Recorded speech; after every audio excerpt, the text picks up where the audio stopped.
கர்த்தருடைய பரிசுத்தமான நாமம் மகிமைப்படுவதாக.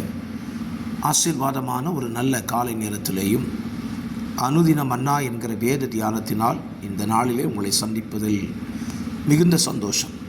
கிருபையாய் கர்த்தர் நமக்கு தந்திருக்கிற நாளுக்காக கர்த்தரை நாம் துதிப்போம். இந்த நாளின் காலை தியானத்திற்கான அதிகாரம் ஆதியாகமம் 47ஆம் அதிகாரம். இந்த அதிகாரம் 31 வசனங்களை உள்ளடக்கின ஒரு அதிகாரம். இன்றைய அதிகாரத்தில் யாக்கோபு தன்னுடைய மகனாகிய யோசேப்பினிடத்துக்கு வந்து சேர்கிறான். அவனும் அவன் குடும்பமும் 70 பேராய் எகிப்து தேசத்தில் வருகிறார்கள். பார்வோன் அவர்களுக்கு கோசேன் நாட்டை கொடுக்கிறான். பார்வோனை யாக்கோபு சந்தித்து யாக்கோபு பார்வோனை ஆசீர்வதிப்பதையும் கோசேன் நாட்டில் குடியிருக்கிறதையும் பார்க்க முடியும். இந்த அதிகாரத்தில் யோசேப்பு பஞ்ச காலத்தில் ஜனங்கள் தப்பி பிழைப்பதற்குரிய ஆகாரங்களை கொடுத்து பணத்தையும் மாடுகளையும் ஆடுகளையும் நிலங்களையும் பார்வோனுக்காக அவன் கொண்டு ஜனங்களை பார்வோனுக்கு அடிமைகளாக மாற்றும்படியான திட்டத்தை செய்து அந்த ஜனங்களை அவன் காப்பாற்றினான். எகிப்தின் ஜனங்களை யோசேப்பு பார்வோனுக்கு அடிமையாகி கொண்டு விட்டான். இந்த யோசேப்பினிடத்தில் நாம் கற்றுக்கொள்ள வேண்டிய ஒரு காரியத்தை இன்றைக்கு நாம் அறிந்து கொள்ளப் போகிறோம். பஞ்சம் வருகிறது என்பதை கர்த்தர் பார்வோனுக்கு தெரியப்படுத்தி யோசேப்பு அர்த்தத்தை சொல்லி முடித்து அதுக்கு தீர்வையும் சொல்லுகிறார். பஞ்சம் வருவதற்கு முன்பதாக அந்த தேசத்தில் நல்ல செழிப்புள்ள 7 ஆண்டுகளை கர்த்தர் கொடுத்தார். ஏன் செழிப்புள்ள நாட்களை கொடுத்தார் என்றால், பஞ்சத்தில் தப்பி பிழைக்கக்கூடிய மார்க்கத்தை இவர்கள் கண்டுகொள்ள வேண்டும் என்பதற்காக கொடுத்தார். ஆகவே யோசேப்பு அந்த செழிப்புள்ள வருஷங்களிலே மிகுதியான தானியங்களை எகிப்து தேசமெங்கும் அவன் சபதரித்து வைத்து விட்டான். அதனால்தான் பஞ்சகாலம் வந்த பொழுது எகிப்து தேசம் தப்பி பிழைத்தது. இந்த காலங்களில் இதற்கும் நமக்கும் என்ன சம்பந்தம் என்று கேட்கலாம். தேவன் ஒவ்வொரு மனுஷனுடைய வாழ்க்கையிலையும் நல்ல நாட்களை கொடுப்பார். பிரச்சனை இல்லாத, போராட்டம் இல்லாத நல்ல நாட்களை கொடுப்பார்.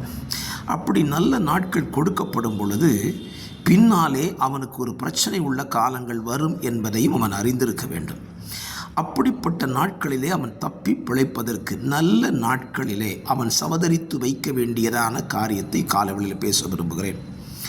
வேத வசனத்தில் பைபிள் அழகான ஒரு வசனம் இருக்குது. வேத வசனம் கிடைக்கக்கூடாத பஞ்ச காலம் வரும் என்று சொல்லப்பட்டிருக்கு. ஆகார குறைவினால் உண்டாகும் பஞ்சம் அல்ல, வேத வசனம் கிடைக்கக்கூடாத பஞ்ச காலம் வரும். அப்படியானால் இந்த வேத வசனம் கிடைக்கக்கூடிய நல்ல நாட்களிலே ஒவ்வொரு கர்த்தருடைய பிள்ளைகளும் வேத வசனத்தை தங்களுடைய இருதயங்களில் பொக்கிஷ வைப்பாக வைத்து கொள்ள வேண்டும் என்பது இன்றைக்கு காலவெளியில் உங்களுக்கு சொல்லுகிறேன். இன்றைக்கு ஒருவேளை உங்களுடைய வாழ்க்கை, உங்களுடைய சூழ்நிலைகளிலே வசனம் தாராளமாக உங்களுக்கு கிடைக்கலாம். நல்லது. ஏன் கிடைக்கிறது? இன்றைக்கு ஒரு வசனம் போதும் என்று நினைத்து விடாதீர்கள். கிடைக்கிற வசனங்களை எல்லாம் உங்கள் இருதயங்களில் பொக்கிஷமாய் சேர்த்து வையுங்கள். காரணம், ஒரு காலம் வரப்போகிறது. இதுவே இப்பொழுதே அந்த காலம் நடந்து கொண்டிருக்கிறது. என்ன காலம்? வேத வசனத்தை நாம் கேட்கக்கூடாத ஒரு காலம் வரப்போகிறது. அப்படியானால் நீங்கள் சொல்லலாம், வேத வசனம்தான் தாராளம் பேசப்படுகிறது என்று சொல்லி. உண்மைதான். உண்மையான சத்தியத்தை சொல்லுகிற காலம் இனி மிக குறையப் போகிறது. இப்பொழுதே பாருங்கள், பொய்யான உபதேசங்கள் எத்தனை பெருகிவிட்டன. உண்மையாக வசனத்தை பிரசங்கிக்கிறவர்களும் குறைந்து போனார்கள். உண்மையாய் வசனத்தை கேட்கிறவர்களும் குறைந்து போனார்கள். இதுதான் பஞ்சம். ஸோ இந்த பஞ்ச காலத்தில் நீங்கள் தப்பி பிழைக்க வேண்டுமானால் உண்மையான சத்தியத்தை, உண்மையான வேத வசனத்தை நீங்கள் ஏற்றுக்கொண்டு அதை உங்கள் இருதயங்களில் பொக்கிஷமாய் வைத்திருந்தால் இந்த காலங்களில் நீங்கள் மாத்திரமல்ல, உங்களிடத்தில் வருகிறவர்களும் பஞ்சத்தில் தப்பித்து பிழைத்து கொள்ள ஒரு நல்ல வாய்ப்பாக அமையும் என்பது சந்தேகமே இல்லை. ஆகவே என்னை கேட்கிற கர்த்தருடைய பிள்ளைகளை, இந்த நல்ல நாட்களை சரியான சத்தியத்தை ஏற்றுக்கொண்டு உங்கள் வாழ்க்கையில் அதை அபியாசப்படுத்தி அந்த சத்தியத்தை உங்களுக்குள்ளே பதுக்கி பத்திரப்படுத்தி வைத்து கொள்ளுங்கள். காலம் மிக சமீபம். சத்தியம் புரட்டப்படுகிற காலத்துக்குள்ளே வந்துட்டோம். பரிசுத்தம் இல்லை என்று சொல்லுகிறார்கள். பாவம் செய்த தண்டனை இல்லை என்று சொல்லுகிறார்கள்.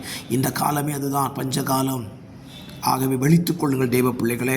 உங்கள் வாழ்க்கையில் நீங்கள் பஞ்சத்தில் உயிரோடு இருக்கணும்னா இன்றைக்கு கிடைக்கிற ஆவிக்குரிய சரியான சத்தியத்தை உங்கள் வாழ்விலே நீங்கள் ஏற்று பதித்துக் கொள்ள வேண்டும் என்று நான் உங்களுக்கு புத்தி சந்தோஷிப்பிக்கிற காலங்களை செய்யுங்க. நிச்சயமாக நாட்கள் அல்ல. யோசேப்பு எகிப்து தேசத்தின் ஜனங்களை எப்படி பஞ்சத்துக்கு விலக்கி காத்துக் கொண்டதே அப்படியே நீங்களும் குடும்பங்களை பஞ்சத்துக்கு விலக்கி காத்துக் முடியும் என்று நான் உங்களுக்கு வாக்கு கொடுக்கிறேன். ஜெபிக்கலாமா? பரிசுத்த பிதாவே, நல்ல காலவேளையிலும் உண்மையான தியானித்த வேத வசனத்திற்கு யோசேப்பு எப்படி சமதரித்து வைத்த தானியங்களினால் பஞ்ச காலத்திலே எகிப்தின் ஜனங்களை காப்பாற்றினானோ அதே போல இந்த நாட்களில் வேத வசனத்தை அதிகமாய் நாங்கள் எங்கள் இருதயங்களை பதித்து வைத்துக் கொண்டு நாம் உண்மையான சத்தியத்தை பதித்து வைத்துக் படிக்க முடியாது. வருகிற காலங்களில் தப்பி பிழைப்பதில் பிள்ளைகளுக்கு ஆகாரமாய் வைத்திருக்க கர்த்தர் உதவி தானியங்களை சவதரித்து கேட்ட பிள்ளைகளை ஆசீர்வதித்து கானான் தேசத்தை காப்பாற்றினானோ